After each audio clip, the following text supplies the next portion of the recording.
Welcome to Outlaw Bookseller with me, Stephen Lee Andrews, writer, bookseller, collector, critic, what have you.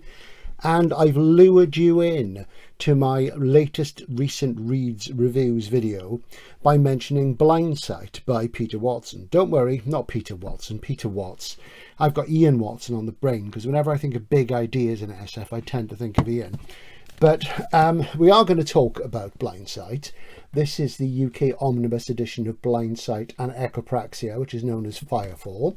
This is the hardcover first edition. And I have mentioned Blindsight a few times on the channel. I've never done anything much about it because, quite frankly, it's covered so much on SF YouTube that it seems like a cliche to do it.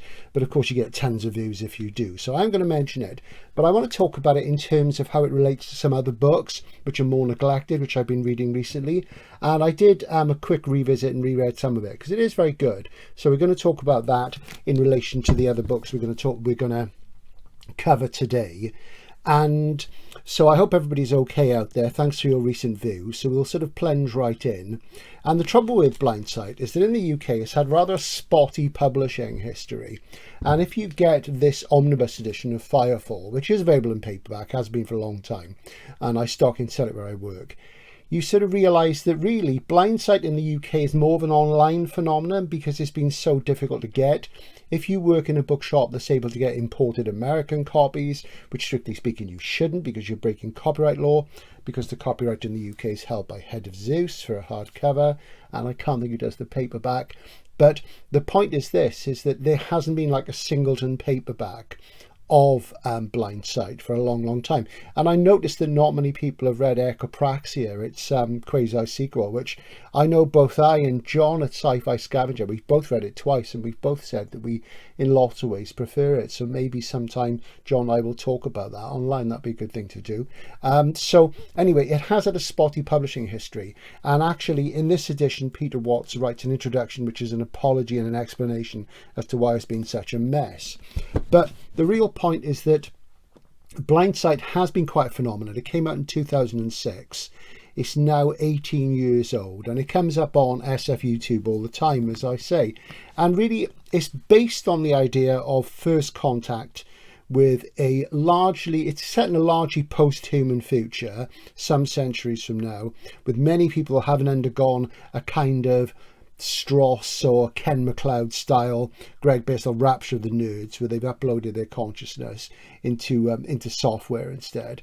And it has a ragtag sort of band of characters who go off on this expedition, first contact, and I think it says first contact, last chance, as it says, and you're very handsome, this, isn't it? And fundamentally, that ragtag bag of characters is setting out to sort of save the world, as it were.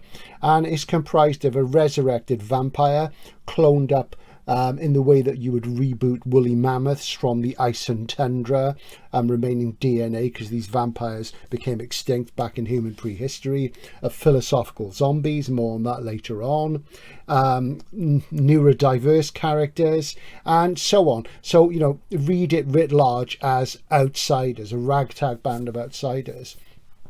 And they go off into space because there's been this incursion into our solar system by an extraterrestrial visitation that appears to be comprised of aliens which have no consciousness, no self-consciousness, but they do have a desire to wipe out mind. And the book begins after its initial prologue with an event where these drone type things appear suddenly, take a load of photographs of the Earth and then disappear. And the aliens seem to have been moving through space, destroying anything conscious. And this ragtag band, they go out, as I say, to look into this. And the spacecraft is like an AI, and it's a very sort of solid, hard SF novel. But what's interesting about it is that it addresses lots of soft science concerns. So that makes it doubly interesting as a novel, and is very, very accomplished, as I say. And what's interesting is that the aliens in it, in a way, they're kind of existentialists. They have existence sans essence. They exist, and that existence precedes essence in existentialism, but they don't have any essence, they don't have self-awareness, they don't have consciousness. But unlike Heidegger's human beings, they don't go beyond this thrownness where they are thrown into existence and they don't develop consciousness. Instead, they destroy it. Hence, blindsight. They have agency, but no self-awareness. And this is largely being construed by the majority of the SF readership in the 21st century as kind of terrifying. And maybe it is, but the whole thing about the book, which is a kind of high concept trope fest all the way, is that it boils down to an examination of what mind is and if we can be said to actually exist without self-consciousness.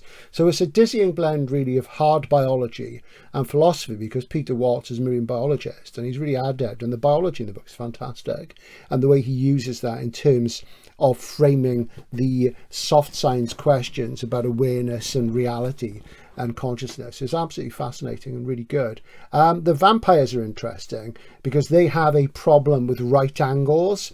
There's a retinal thing, there's a vision-based thing where they really don't like right angles, and it tends to send them into like a grand mal type seizure, hence reacting to crosses. So he covers that old mythology that way, which is very clever, which is very much the sort of Richard Matheson I Am Legend type approach of, you know, putting the science into vampires. So they're not supernatural.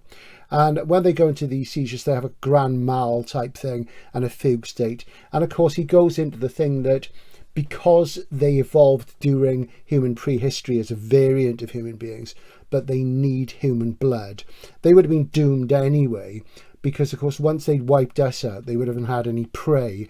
And he goes into all this really, really beautifully, and the science is all in there and it's wonderfully explained. So if you like the sort of way that you can extrapolate with real hard science, it really is quite something very, very good. So the vampires have this kind of advantage, which is super objectivity, of being able to see problems from all angles simultaneously and not get so emotionally involved. So they are present in this future society, which is looking into the problem of this alien incursion, and they're very, very well depicted. And the way the vampires are depicted rather reminded me to an extent of the vampire Edward Wayland in Susie McKee Charles's The Vampire Tapestry, which is a wonderful SF novel. It's a vampire novel, but it is an SF novel as well. Very, very good indeed. So their presence is there in the investigative mission. You also get philosophical zombies, who are people with no consciousness like the aliens, but they do have agency and apparent awareness. And Ken MacLeod uses the concept of the philosophical zombie very, very well in his Corporation Wars trilogy. And this is the first volume of that. This is Emergence. And this is a really, really great trilogy. And they were done as 3 separate laminated boards hardcovers, show as you can see, back when they came out, which must have been about 2016. And they all came out within a few months of each other.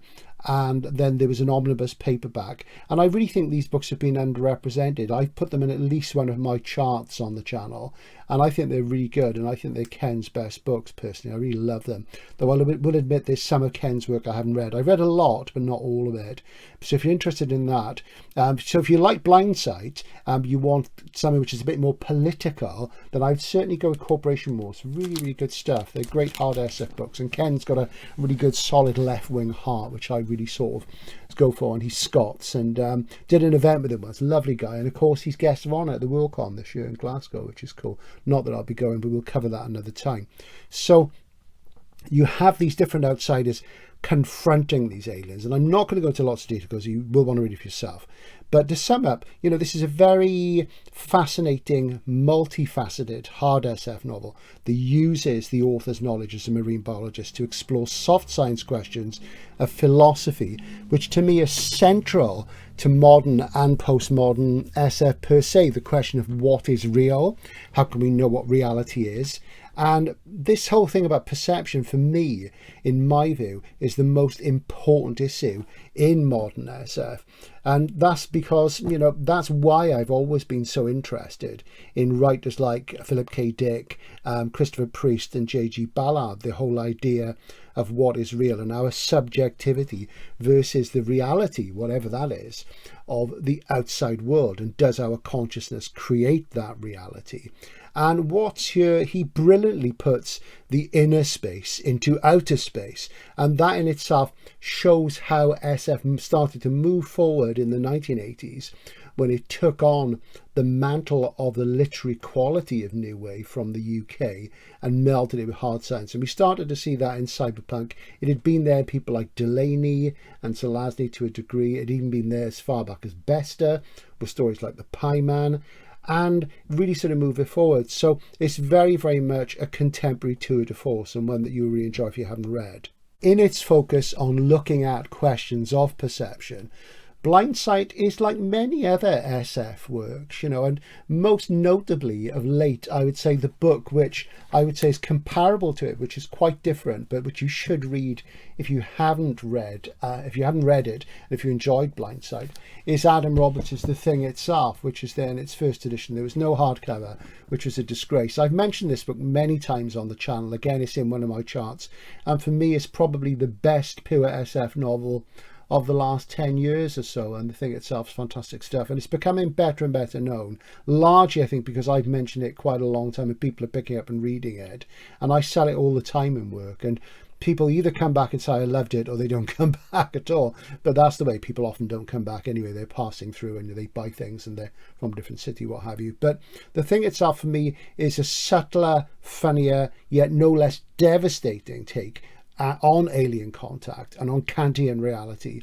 And importantly, it's a kind of self-referential text that invokes John W. Campbell's Who Goes There. So it's fully postmodern in terms of the referentiality, where it's referring to an established piece of famous science fiction. Who Goes There, of course, was written in 1937 and is the basis of the film versions The Thing from Another World, The Thing by John Carpenter, and then that strange remake cum sequel, which a few years ago, which was kind of pointless. And it does refer to that, but lots of other things as well. And in that way, The Thing Itself provides a kind of sturdier bridge than Watts's book does into the territory of postmodern fabulation and mainstream literary fiction, because as anybody who watches closely what's happening with the evolution of science fiction over the years, is that gradually, as we've moved forward from the 1980s, more and more writers of general fiction are borrowing tropes and ideas from SF novels and presenting them in a marketable form, which is of the mimetic novel. And, you know, a lot of people in the mainstream readership are thinking, wow, that's absolutely brilliant, how original. And of course, it's all been nicked from SF. So there we go. So I'm using nick again. In that context, it means lifted, stolen, made away with. But yeah, so The Thing Itself rather is a sort of better bridge between the two things than Peter Watts's book. But it's over that bridge we're kind of headed today, really. And here I could invoke similar first contact novels by Stanislaw Lem. And, you know, Solaris is the obvious one, The Invincible, his master's voice is the most difficult. And for me, the neglected masterpiece, which is Fiasco, his final book. And if you want to know more about these works, look at the video I made on Lem a couple of years ago, which is called Stanislaw Lem, The Problem of Knowledge, or maybe just The Problem of Knowledge. And I talk about Fiasco in that a lot. And The Invincible is a book I've noticed has been read more on SF BookTube the last couple of years, because there was an Ace special of it, and it's regarded as fairly minor. I have been told by a Polish-speaking viewer and translator of the channel that the translation is compromised, which I can believe. But Fiasco is something that you should read in comparison with Blindsight. But moving on from those things, for Watts, brilliant as he is, he will probably never get much action from the literary fiction readership because his novels are so grounded in hard genre SF. So one of the books which bridge the gap, so we're going to move on to a book which I've read recently, which does that very thing. And that is something by an author called Jonatham Lethem. Just to digress slightly, at the moment I'm reading this book by Jonatham Lethem, The Wall of the Sky, The Wall of the Eye, and this is his first collection of short stories from the late 90s, and I managed to get this for £1. You'll have seen me get this in a haul probably about 8 months ago, and I got it from Oxfam shop, and I'm reading that at the moment. And the early stories in this appeared in things like Asimov's in genre SF magazines. But before too long, Lethem soon sort of got co-opted into the literary mainstream. And even though, say, his first book, Gun with Occasional Music, had a very pulpy cover and it was in A format, he soon got picked up by the critics and sort of made his way over the divide into general fiction. But he still writes SF, and he's a great apologist for it. You know, he actually edited and did the introductions in the Library of America omnibus editions of Philip K. Dick's works. So, you know, and he's a good guy, great writer. But more on that book when I finish reading it. But the actual book I'm referring to, which I would say is a kind of bridge between Blindsight and mainstream fiction, is this one, As She Climbed Across the Table. And this is a novel by Lethem from, I think it's 1997. Let's have a look. This is a US first edition. 1997, and again I got this for £1 in the Oxfam shop, the same place I got the short story collection from at the same time. And this is actually in Broderick and DeFilippo's book, this really good book here, which is Science Fiction 101 Best Novels 1985 to 2010, which I think is still available. This was published in 2012, and this was meant to be a sequel to David Pringle's book Science Fiction 100 Best Books, which covers the period from 1948 to 1984. So it opens with 1984 and it closes in 1984 with Neuromancer. And this was Damien and Paul's look at this. And Paul, I've interacted with a fair bit online, and really good SF writers, the pair of them. And this is interesting because this covers a shorter period, 25 years, whereas the Pringle book covers about 35 years. And you compare the two, and the truth is there were far more masterpieces in the 48 to 84 period than they are in this period. This is nonetheless a great book. Both Blindsight and this Lethem book, As She Climbed Across the Table, are both present in it. And it was reading about the Lethem book in Paul and Damien's book that got me to read this. I'd read Lethem before a long time ago and always thought he was good, and very good short stories usually. There's one particular sticks in my head and I can't think of the title of it, about aliens in New York who are black, and that's a really good story. So maybe it's in this collection, but when I can find what it is, I'll talk about it again because I want to reread it. I think it's in an anthology I've got, but it was absolutely brilliant, really stuck in my head. And I've not read it for years to say, but I've just reread this. It's about 210 pages long, and there's Jonatham there, quite a cool guy, and I'm going to talk to you about this quite a bit. And it's a first person narrative, and it's narrated by a professor called Philip Engstrand. And Philip's a rather diffident anthropologist, and he has a rather cosy tenure, and he studies the social factors that comprise the most ivory of ivory towers, academia itself. You know, that self-conscious yet ultimately navel-gazing organisation called the campus. And I'll just pop this up here in place of Adam's book, as much as I hate to remove Adam from your site, because I do love Adam's book. He's easily the best, consistently the best science fiction writer writing in Britain today, who consistently writes SF. I mean, I would say John Harrison's the best, but Mike goes many years between novels and writes all sorts of other things. Adam does other things, but he pretty much sticks to SF in most of his novels. So really, as I say, it's a book about academia, and the novel works as a critique of academia. And I used to run a university bookshop, as you've heard me say many times, so I was able to observe the organisation while being inside it, but not being part of it, which was really interesting sociological phenomena and afforded me much amusement. I had a great time on campus. I loved it. I loved working with students and academics. It was brilliant. And I'd go back to it tomorrow if I could. And the novel, you know, does look at this very sort of rarefied, escapist world, a world where, you know, which is sort of like art, as Brian Eno said.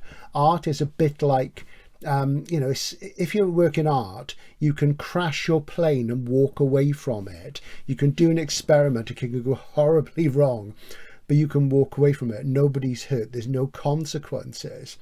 And Philip studies studying itself, and he directs his students.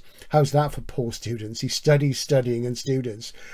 He gets them to sort of do things like, for example, look at the responses of athletes to other athletes when they're injured during the course of a game, and to look at how the most sympathetic bystanders amongst those athletes are the ones who are most likely to sustain future injury. So it's all this sort of rarefied stuff that doesn't mean much in the real world. And Philip is in love with a physicist called Alice, and Alice has long blonde hair, and her name's Alice Coombs, and she is a junior professor, and she is working with a senior professor who's called Professor Soft. And there is something in that name, and we might come back to that later on. Professor Soft has been working amongst the particle colliders and the experiments with different particles, and he's managed to create, in a novel bit of physics, a portal to another universe, or perhaps just a new universe that is a void, a vacuum, a lack, a nothing. Now Alice has fallen in love with the lack, with this empty space, and this thing swallows some objects into its non-space, and the edge of the lack resides across a laboratory table, and the laboratory's sealed off. You know, it's one of these things where you can't get into it. It's a bit like a zone in a zone novel, and hence the title, As She Crawled Across the Table. And sometimes the lack rejects objects. They are put into its field and they just pop out the other side and fall onto the floor, and it seems to be quite arbitrary, and other objects are put forward into the field of the lack and they disappear, presumably into its universe, and are accepted by the lack, which begins to take on a form of consciousness where the people working with it begin to see it as an entity, as an intelligence in itself, rather than a universe in itself. So you have that dichotomy of, is it reality or is it something that's observing its own reality? So Philip really sort of grows aware that this collapse of the wave function in people's mind that allows this alternate universe to bubble up from the ocean of foam of space-time, thus maybe confirming the multiverse theory that Everett came up with, is just distracting Alice from their relationship. And she sees the lack as an object of desire, a reflection of her own desires as the projection of her wishes onto it. So really what Philip realizes is that Alice is pushing her own desire for the other and the unknown onto the lack, and appending to it qualities that maybe it doesn't have, which are her own qualities. So, you know, isn't that, you know, the thing, isn't that the nature of love? She sees the lack as an object of desire, a reflection of her own desire, and the projection of wishes. And, you know, that's our own projection, seeing what we want to see and imposing what we want on the object of affection. And Alice seems to be doing this with the lack, and she falls out of love with Philip, becomes very non-communicative, gradually moves out of their apartment. And Alice is rather like Lewis Carroll's Alice. Remember, she's blonde, and she sort of wishes to enter the looking glass world, the mirror of the lack herself, and she sort of self-deceives herself with her own narcissism by looking into this lack as if it's a genuine exploration of the unknown. Now, of course, Philip despairs about all this. So it's a kind of particle physics love story, really. And, you know, there are similarities with Solaris by Lem, and this is a spoiler if you haven't read Solaris. Of course, on Solaris, the sentient ocean being, which covers Solaris, tries to communicate with Chris Kelvin and the other scientists on the space station that's floating above the surface of Solaris by creating simulacra of people they once knew. And with Kelvin is his dead wife, who he loved dearly. And there is a similarity to that, except it's more about the projection. So obviously Kelvin is projecting that and the sentient ocean picks it up. And similarly in this, it's the other way round. The human being, the conscious creator of reality, is projecting herself onto this void. And it's also similar in a way to Roadside Picnic, because this is where those who enter the zone in Roadside Picnic, Stalker in the film, seek their most fervent wishes and desires in the room. So the zone, and within the zone, the room, is rather like the lack. So the story broadens then, both conceptually and in terms of its character base. And conceptually, it looks at the idea that reality is created by consciousness, that as we evolved from the mere agency and activity of instinct, as is covered in Blindsight, the aliens seem to act instinctively and not consciously. You know, we create the subjective reality that we perceive because we become conscious. We go from mere existence to active essence in our search for certainty and factual truth as we try to pin down the thing itself. So there is that element in there, and that's a physics idea which is covered in the novel, and the talk about how physics creates reality through our perception. So it's not there until we perceive it. And this has an interesting analogue with a physics idea called the anthropic cosmological principle, which I mentioned in my interview on the channel with Adrian Tchaikovsky, which is a bookshop event, which you haven't seen, do watch that, because that came up in this plot of that book as well, of Alien Clay specifically. So there is that. And, you know, this is why Schrodinger's cat is in an indeterminate state when it's in the box. It's both alive and dead. Simultaneously in an unknowable state between the two, an indeterminate state, until we observe it, open the box, collapse the wave function, and until then it's all probabilities. And we know that, you know, quantum physics works, because even though all this stuff operates on a tiny level, we know that a lot of modern tech wouldn't work without quantum theory, you know, and the way that it opposes classical theory is still a difficulty for science. You know, it's that thing to try and unify things, to find the truth, to find the thing itself. So all this stuff comes up in the book, but it's expressed very lightly. But, you know, he doesn't shy away from it, but it's not done in the way that Watts does it. And it reminded me a little of something I read in New Scientist recently, a very short piece, which I've been thinking about for weeks and weeks and weeks. It's really blown my mind. And there's a new theory, which is that time itself arises out of quantum entanglement. Now, quantum entanglement is where two particles, which can be separated over enormous spaces, actually seem to communicate with each other despite not being physically connected, entanglement. And that's a concept that's been known for a long time. And that's what Ursula K. Le Guin used to come up with the Ansible in the Hainish series. You know, it's quantum entanglement. Shevek in The Dispossessed uses quantum entanglement to sort of come up with the Ansible, so that people could communicate across the worlds of the sort of the Hainish seeded worlds simultaneously, instantaneously, without there being the problems of time dilation. And this idea is that time arises out of quantum entanglement when clocks are involved, and clocks can be things which measure or aware of the passage of the arrow of time forward, like human beings are clocks. So that's rather like the Tralfamadorians in Slaughterhouse 5, who are like a sort of wiser, self-aware version of the Blindsighters, really. They can see everything that's happened, and they say, oh, just ignore the bad stuff and focus on the good stuff.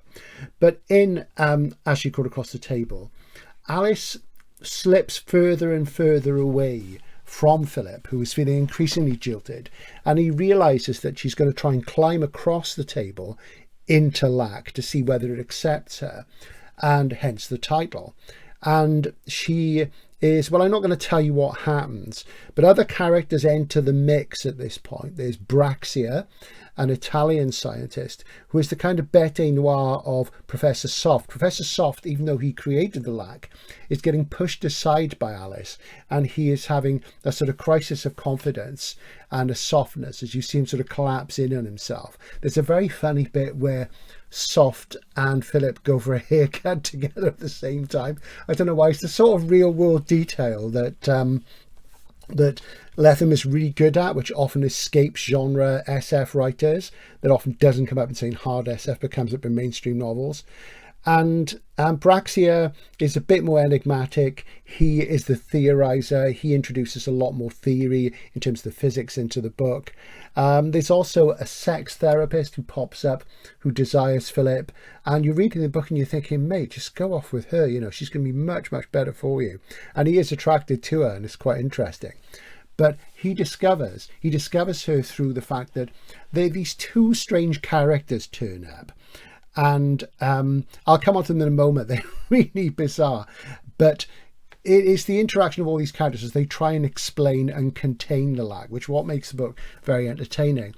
There's a deconstructionist expert. Philip decides he's trying to hang on to Alice, and he brings in this academic who specializes in deconstruction, looking at the text on Derrida's work, which is about, he says that, when it comes to a book, to a text, the author, isn't the ultimate authority. The reader can impose any interpretation they want.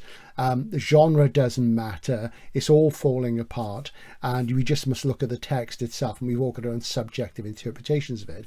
And this is a big important thing in postmodern theory. And there is this character which Philip brings in to try and deconstruct the lack by offering it a text, and he's called De Tooth. And he reminds me of Andy Warhol, the way he's described. And he decides to write this text, which he will present on a piece of paper to the lack, and it will either engage with it, and it all gets very theoretical, but it's also really kind of ripping up the whole thing of deconstruction and how silly it is. So it is parodying and pastiching that whole world of postmodern, post-human theory, which doesn't really seem to have a lot of relevance in terms of common sense, but which is fascinating in a literary sense. So what we're seeing are all these characters and all these opportunities to look at both the humanist science connections and the hard science things. And the therapist I mentioned, she has two patients called Garth and Evan. And Garth and Evan are two blind men. And one is black and one is white. And they end up moving into Philip and Alice's apartment. And they're very reminiscent of the kind of strange characters that you get in the early works of Paul Auster, the things he would create in his more formal postmodern work. And they are blind men, and they act as a kind of metaphor for the situation between Alice and Philip. And Garth is literally blindsighted. He is the black guy, and he can see. His eyes are absolutely fine, but he isn't conscious of his ability to see, so he actually can't see, or he thinks he can't see, whereas Evan is more grounded because he is just blind. And they have this obsession with where things are physically and what the time is, and there's a lot of sort of chat back and forth about subjectivity, and they're both irritating and fascinating and comedic as well. So this is rather like the narrator of Rupert Thompson's novel The Insult,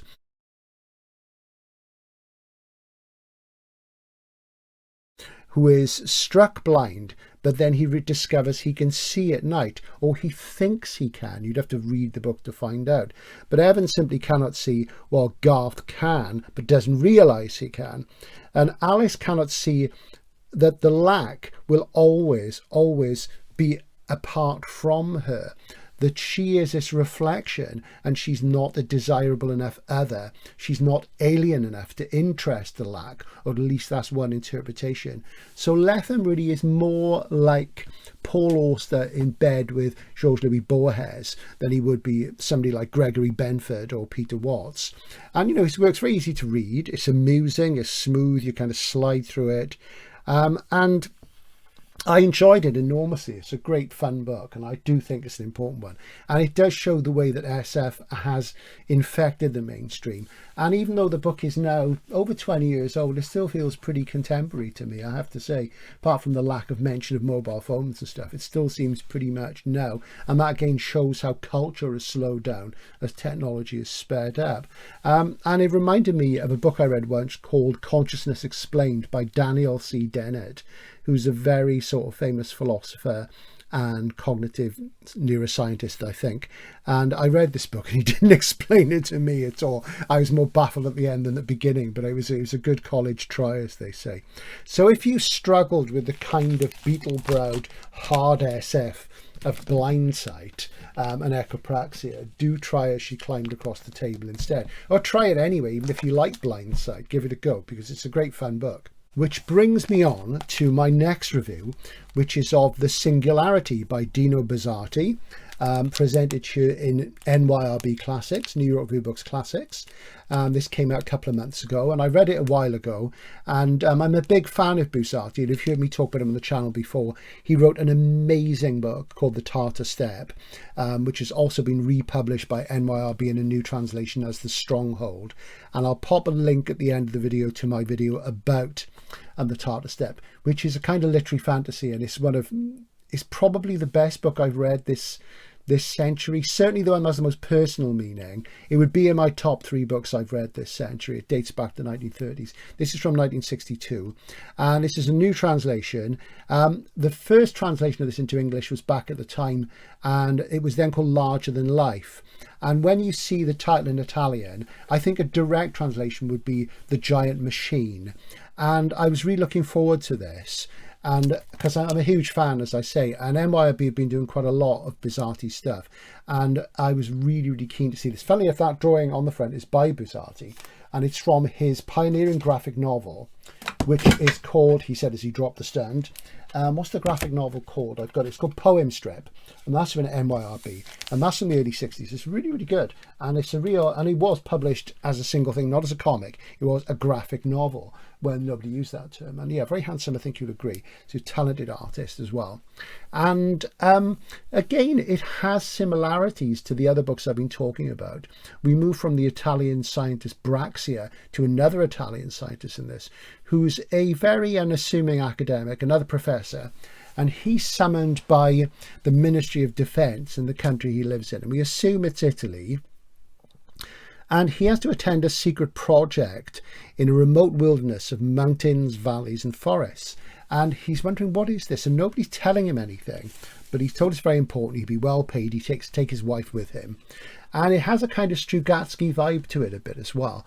And it has the sort of vibe that you get at the beginning of Monday Begins on Saturday, but without the humour. Or maybe Snail on the Slope, because a lot of that is set in a forest.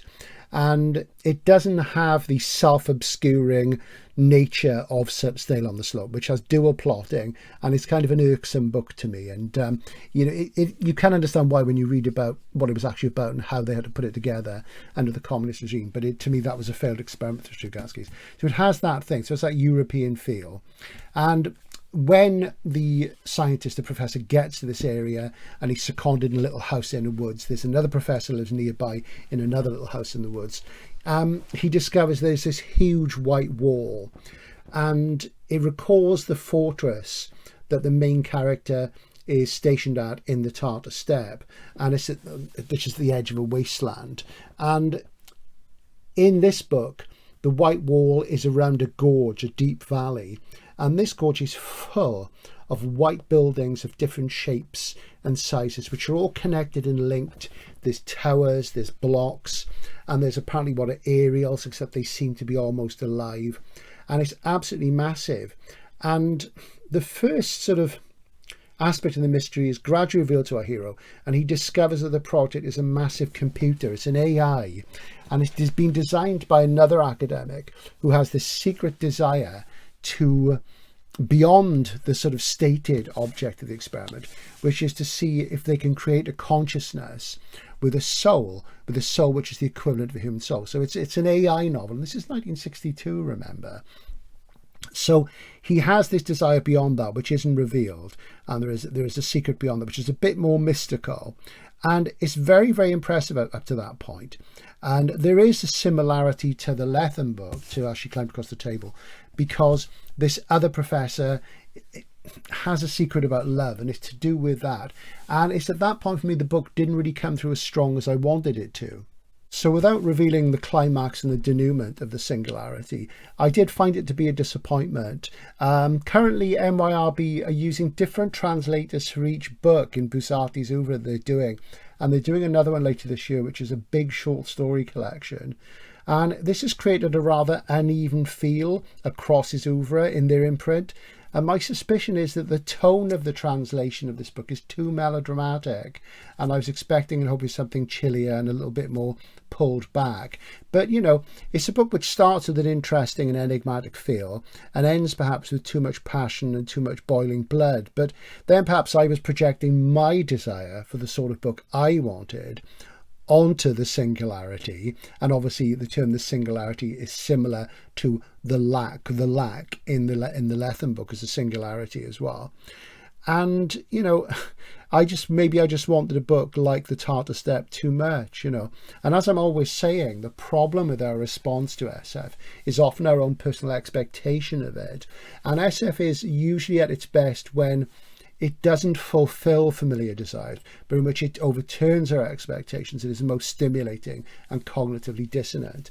And intellectually, that's a better thing when it doesn't, but maybe we don't always want that as readers. Sometimes we do want comfort reads, and I'm always railing against that, as you know, but we can all be equally guilty of it.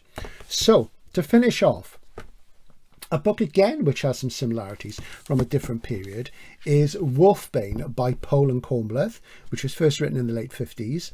This is the Gollancz Classic SF B format edition. As you can see, it's very, very handsome. And this is number 7 in that series. And these started appearing in late 86. And they are the precursors of the Masterworks. So whenever I think the Masterworks, I always think, oh yeah, they're a new series, even though they've been around for 20 odd years. This is the original series. And as you see, really, really beautiful. And I have to say, I blow hot and cold about Pohl and Kornbluth, and sometimes they give me great pain. This is a revised edition. I've never read the original version, and Pohl revised it in the 80s. And of course, he also revised the Space Merchants, didn't he? I've never read that revised edition. I'd rather stick to the original myself. And you wonder how much he added in. So without going back and getting the original text, which quite frankly I'm not going to do, so I didn't like this enough. So if anybody's read both this version and earlier versions, do mention it in the comments and say what you thought of the comparison between the two. It begins very, very much like a Philip K. Dick book, and you can see the influence of Pohl and Kornbluth over Dick. Now you have to remember that Pohl and Kornbluth started their careers in the late 1930s, got very well established as the leading figures in social SF in the 1950s, and the Kornbluth died very young. I think Kornbluth was 34, 38 when he died in the late 50s, and they collaborated a lot. And they were a massive influence over the guys who were coming up in that post-Golden Age period, in that period where Galaxy magazine was really the place for the new social SF that was usually built on a dystopic sort of basis, on that as a base, and they build up from there. And of course, Philip K. Dick started writing and being published in the 1950s. So did Robert Sheckley, who I often think of when I read Kornbluth particularly. So it begins like a Philip K. Dick novel where there's an argument between a man and a woman, a husband and wife in the bedroom. And that's exactly the way that Do Androids Dream of Electric Sheep opened up, with a domestic argument. And it gives it a really good real world feel. And that's what I like about Pohl and Kornbluth when they're at their best. You get that real world dystopian feel, which is instantly relatable, and you can see it projected onto our world. And also because this is called Wolfbane, and one strata of society in the world this is set are called wolves. You think of sheep and you think androids, electric sheep. And yeah, maybe the title was born out of Dick's musing on reading this. And I'm pretty sure he probably did read it. It moves on very quickly from that into a very austere dystopia. And the sheep, who are most of the people in this dystopia, it's very much a hunger-based thing, because the world has been towed out of its orbit by enigmatic alien presence. And the aliens are like pyramids, and one has settled on the top of Mount Everest, sheared off the top, and it's there. And it doesn't communicate directly. And it has taken the planet Earth towards its own planet. And consequently, the climate's been affected. Most people have died off. Things are very cold and there isn't a lot of food. So people are very austere. So they have this new society where everybody's very restrained and doesn't show hunger and what have you. And they are like sheep. They just go along with it. But there's a handful of people who don't. They're the wolves. And that comes into it. So as with a lot of narratives which involve Kornbluth, a lot of ideas are thrown in, and sometimes maybe too much. And, when I was reading this, you get the feel of all these things. And of course, this is from the period where genre SF, is really becoming fully blown. It's forming in 1925 with Hugo Gernsback. It's going through its pulpy period. Campbell gets hold of it and shapes it more in the golden age. And then people like Gold and Boucher come in. They bring in new magazines and they say, yeah, guys, do what you want, try this. And they also try and shape things as well.